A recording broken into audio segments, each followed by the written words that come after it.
Hello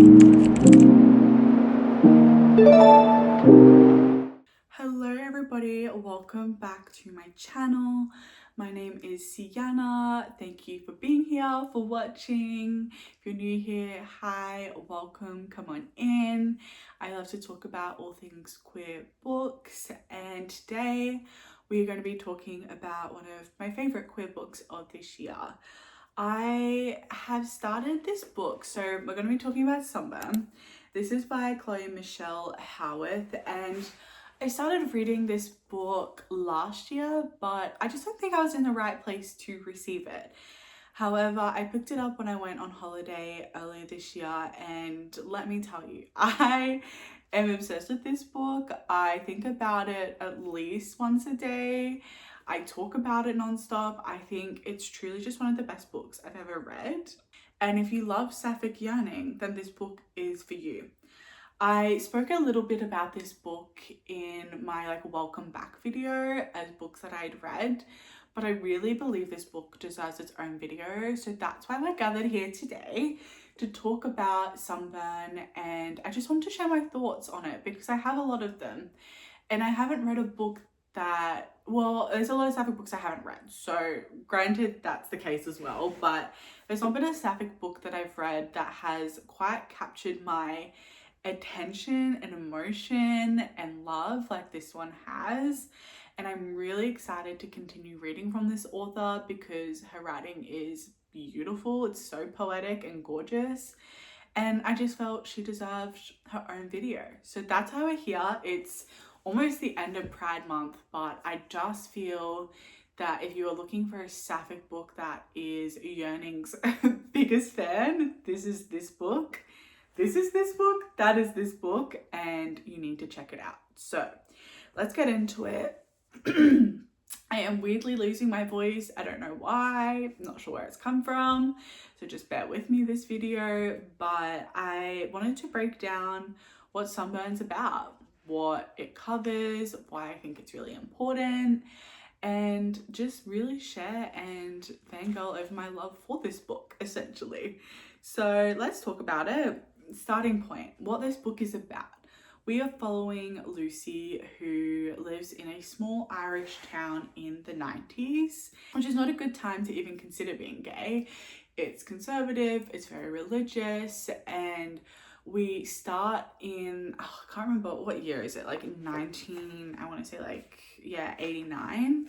So we are following her as she kind of describes this very boring summer that all the people who live in this tiny town of Crossmore in Ireland feel, and that she can't wait to essentially get out of it. This book really sums up the small details of sapphic yearning so incredibly well, because the thing about sapphic yearning is it's not very loud. It's in the small details, it's very obsessive, and it's really all-consuming. And that's the thing I really believe Chloe did so well with this book, is highlighting how consumed by Susanna, our other main character, oh my god, I almost just called her Chloe, Lucy is.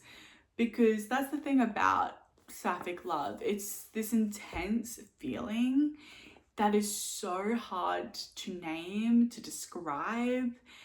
And as a sapphic myself who has felt these emotions, Chloe has just put it in a way that you're like, yes, that's it. That's the feeling.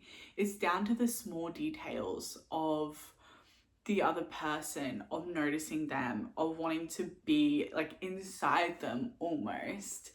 And we follow Lucy and Susanna, who are friends, who have been in the same friendship group essentially. But there's always been something a little bit different about Susanna for Lucy. The way she notices her is different. And it's very evident from the first way that Lucy describes Susanna even. Almost like she's more than these friends, more than herself, more than this place that Crossmore is. That Susanna doesn't belong here. She belongs to something bigger than this. And from there, we follow them becoming quite close friends. And we also follow Lucy battling the pressures that come with living in a small town, that come with being a part of religious friendships and family, and the expectations that you marry a man, you get married, and you have children, and that's what your life is expected and should be and look like. And we see Lucy really battle that. Susanna is different from Lucy in the sense that she's quite a free spirit. I think she cares less about what other people think. She's come from a bit more of a complex family dynamic, and I guess to the town she acts out more and is more liberal and free spirited about things and her views and opinions, and she's very strong on that. Whereas Lucy isn't. Lucy very much is battling with that sense of, I have two options almost here. I can embrace like Susanna and lose my family and my friends and the life that I've been brought up to believe I should have and have had. Or I could be truly happy and be with the person who I'm in love with, but lose all of that. And that's such a big part of Lucy's identity, is figuring that out, because it is such a shit and hard time to figure out. I spoke about it in my like coming out kind of video, but obviously I have come out in like 2020s, so very different from the 1900s from the 1990s. I don't know why I called it that. And so very different place and time, and I obviously don't live in a very conservative religious town, but my dad's side of the family is really religious and he's really quite conservative, they're conservative. And so growing up hearing about being gay and the way it's always painted as this dirty thing and this thing you can't be and your life will amount to nothing if you are. And then also knowing on one hand that if you just weren't that way, and if you weren't gay or if you weren't queer, that life honestly would be easier, because it would be. You'd be accepted by your family, you'd be accepted by your friends, your life would go on, you'd never be unsafe, you'd never be any of those things. And it's such a privileged position that I think straight people forget about sometimes, that you don't have to consider those things, and that you know you're always going to be accepted because of your sexuality. Like, that's never going to be up for debate. Maybe it's something else, but it's not going to be your sexuality. And the way Chloe talks about this identity struggle for Lucy is so beautiful and heartbreaking. And one of the parts of this book that got me the most, obviously seeing their relationship be a secret, and again is in all these small moments together and these really obsessive, intense moments, really hit the mark on what sapphic yearning is. But one of the big things about this book that I really resonated with, and I also think did such an incredible job with, is the talking about her relationship with her mum. Lucy's mum and her have this fantastic relationship until her mum sees her and Susanna one night. And with that, her mum goes cold. She doesn't interact with her. And it's only through Lucy then going on to date Martin, who's another character in this book, who's been her best friend since she was younger. And she loves Martin, but she doesn't love him in that way. But everyone expects them to get together. And so when they don't, and he gets with someone else, it's this relief for Lucy. But then once her mum sees her and Susanna, she does go down the path of then dating Martin, because she thinks that's going to win back her mum's love. And some of the lines when she's talking about that absolutely broke me, because it is true that this one thing about you, the person you choose to date and love, is the reason someone could accept you or not accept you. And wow, didn't expect to get emotional, but it is really heartbreaking and it's very true. And I'm really lucky that my experience wasn't that, especially with my mum. But I feel it with my dad, that like if I was straight, the relationship would probably be a lot better than it is. And that feeling that you have of this almost tornness between two worlds, like one that's actually going to make you truly happy versus what's going to make everyone else around you happy, is something that, again, I have not read all the sapphic books out there, but I think this does such a beautiful job with describing and talking about in a way that's probably really relatable for a lot of people who have been through that same experience. And, you know, the yearning aside, this book does deal with a lot of identity and discovering who you are, not even just in a relationship, but who you're willing to be and who you're willing to show up as. Because it takes a lot of courage to show up as your true self and to be proud about that and not almost hide from other people's opinions of you or hide who you are so that other people don't have an opinion of you.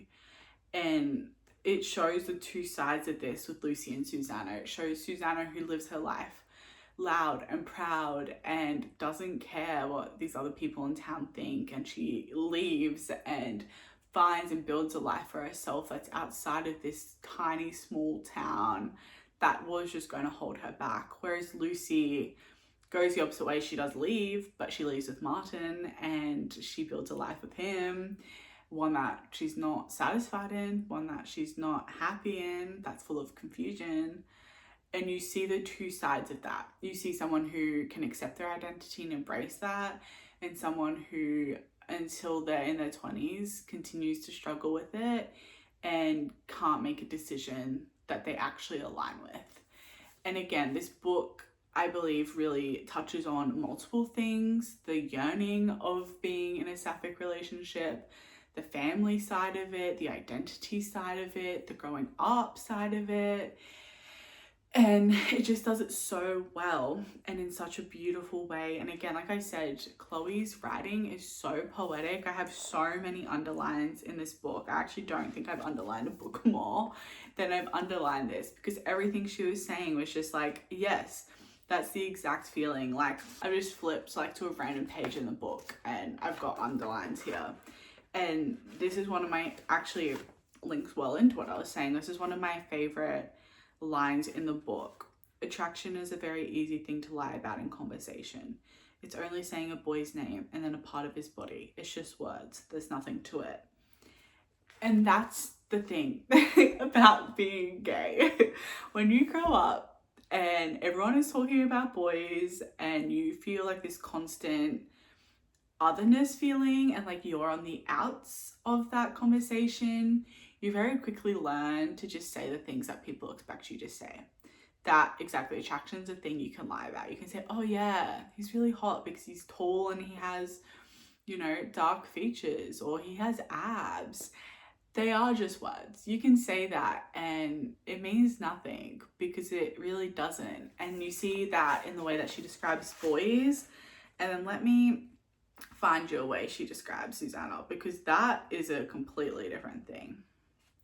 Oh, this is also another one of my favorite lines. Actually, I can't even say that. So many of the lines in this book are my favorite. But does liking Susanna make me the same as that? I don't want to be a thing that the village isn't supposed to know about. How can I fix this? Do I want this fixed? I wouldn't want to live not knowing the goodness of Susanna. Then it continues on. She is fresh air and warmth and mornings in July. What is there to fix? There is evil in my yearning, I know. I just can't see where yet. And that just like, oh, that doesn't make you want to read this book. I don't know what will. But it's exactly that. It's knowing that this person and the way she describes Susanna is so unlike anything else she describes. But this feeling of that's wrong, that's a sin, that to do so and to love her is this ugly, evil thing, when it's not.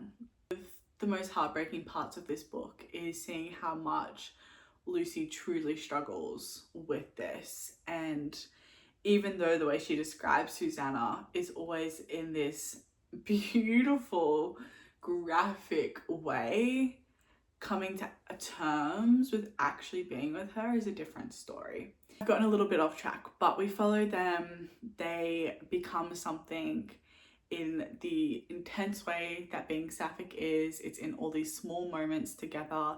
It's in these secretive moments together.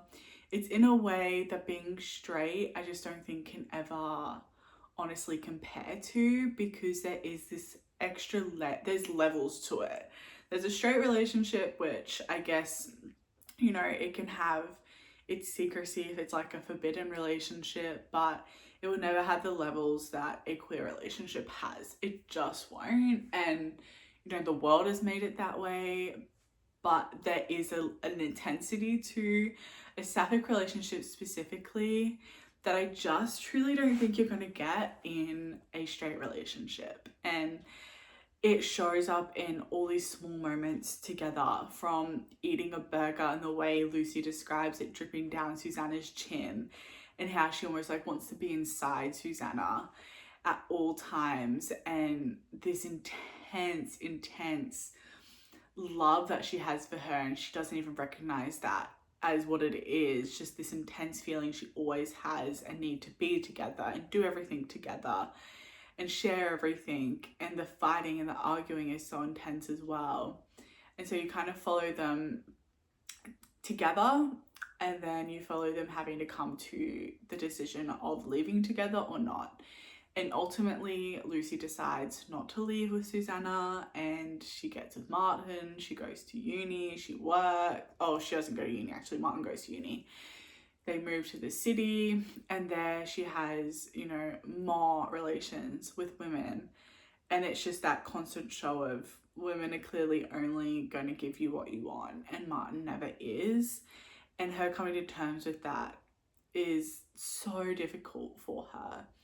And through those years, Susanna goes off and lives her life, and they are talking through letters and emails, and the way they talk to each other is just, there's no other word for it other than intense. It's an intense way they talk with each other that is just so detailed and graphic and full of this yearning for each other that it can't even really be put into words. And then the book ends, I don't know if I can say it's a cliffhanger, but it kind of is a cliffhanger. It ends on them reuniting at the end, but you don't see anything more than them just like saying hi. And that's the only thing about this book. So I'm like, I wanted to see them come together as adults in very different points in their life, where they have gone and lived these different experiences and they've found their way back to each other. And I did really want to see that. So I don't know if there'll be a second book or not, but either way, it ends like that. And then it's obviously up for you to interpret what happens after that, unless there's a second book. But it's this story of them as teenagers, then as adults, discovering themselves, discovering their lives, what they want out of it, and then them finally reuniting. A place that neither of them wanted to come back to, but they reunite in Crossmore, and they're loud and proud about their lives and who they are. And I believe it wraps up so nicely in that aspect. Again, I wish we could see more of them together, but it does wrap up in a really satisfying way of finally coming to an acceptance of who they are and who they truly want. And yeah, those are a lot of my thoughts about this book. I could probably ramble on for a lot longer, but I won't. It's just this gorgeous book about being sapphic and the yearning that comes with it and the intensity that comes with it. And the thing about this book that does it so well is the writing style. If it wasn't written the same way, I don't believe it would have the same intensity to it. But again, Chloe's writing, it's beautiful. Her writing style, I don't normally really like super poetic books. I normally am more of like a narrative, tell me the story person. But this book has changed my mind on it. And again, I really want to check out. Chloe has another book that I want to read. I've downloaded it. I think it's Earth Upon Us or something. She has another sapphic book that I will definitely be checking out because her writing style, 10 out of 10. She's a beautiful writer. And this book is beautiful, deserves all the praise it gets. And I can't believe I slept on it for so long, truly. So those are my thoughts on the book. I want to, maybe I'll make like a separate like a TikTok or something about it, but there's just so many. Even reading this, I love the highlights that I've got of this book. This one, actually, you could have said no, Lucy. Nobody would have died if you'd said no. So true. How could I ever hope to be authentic when I am a constant lie? just pages and pages of highlights in this book. I maybe might make a TikTok about like my favorite quotes from the book, but heap earth upon it. There it is. Sorry, my ADHD is just like gone crazy. Sorry, I found the book that I was talking about. It's called Heap Earth Upon It. And this one sounds really good. It's another intense Sapphic Yearning book, so you best believe I'll be checking it out. But yeah, maybe I'll make a TikTok or something with my favorite quotes from this book, because there's too many. There's so many quotes in this book that I love and that I have highlighted, so maybe I'll make a separate video. Maybe. Anyway, I hope you enjoyed this rambly, sidetracked video talking about why I love this book so much. If you've read it, please let me know your thoughts down below, your favorite quotes. I'd love to hear them. And if you haven't, you definitely should check it out. I 100% recommend. And if you don't like it, I don't want to hear about it because I love it. But other than that, thank you so much for being here, for watching. Thank you for your time, and I'll see you guys in my next video. Bye.